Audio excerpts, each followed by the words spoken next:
എൻ്റെ പശുക്കുട്ടിക്ക് ചക്ക കൊടുത്ത് വയറ് വീർത്തു ചത്തുപോയെന്ന് ഞാൻ പറഞ്ഞു.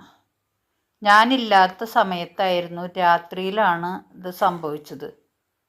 അപ്പോൾ അതുകൊണ്ട് എനിക്കൊന്നും ചെയ്യാൻ പറ്റില്ല. പക്ഷേ വേറൊരാളുടെ ആടിന് ഇതുപോലെ വയറ് വീർത്ത് വന്നപ്പോൾ ഞാനൊരു കാര്യം അവരോട് പറഞ്ഞു.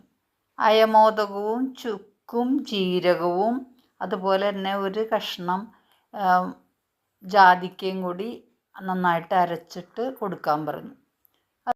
24 മണിക്കൂർ നേരത്തേക്ക് ഒരു ഭക്ഷണവും കൊടുക്കാൻ പാടില്ല, വെറുതെ ചൂടുവെള്ളം മാത്രം കൊടുക്കാൻ പറഞ്ഞു.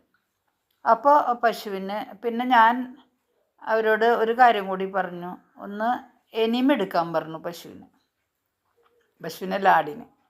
അപ്പോൾ അതിൻ്റെ ആ വയറ്റിൽ നിന്ന് കുറേ കുറേ പ്രാവശ്യം എനിമെടുത്തു കഴിഞ്ഞപ്പോൾ ആ വയറ്റിൽ നിന്ന് ദഹിക്കാത്ത കുറേ വയറ്റിൽ നിന്നൊക്കെ മലം പോയി, ഗ്യാസും പോയിട്ടുണ്ടാവും. അപ്പോൾ അങ്ങനെ അത് രക്ഷപ്പെട്ടു. അപ്പോൾ ഇത് മനുഷ്യന് മാത്രമല്ല മൃഗങ്ങൾക്കും ഇത് ചെയ്തിട്ട് രക്ഷപ്പെട്ടും എന്ന് എനിക്ക് മനസ്സിലായി. അപ്പോൾ നിങ്ങളും ഒന്ന് ഇതുപോലെയുള്ള അവസരത്തിൽ ചെയ്ത് നോക്കിക്കോളൂ, റിസൾട്ട് കിട്ടും എന്നുള്ളത് ഉറപ്പ്.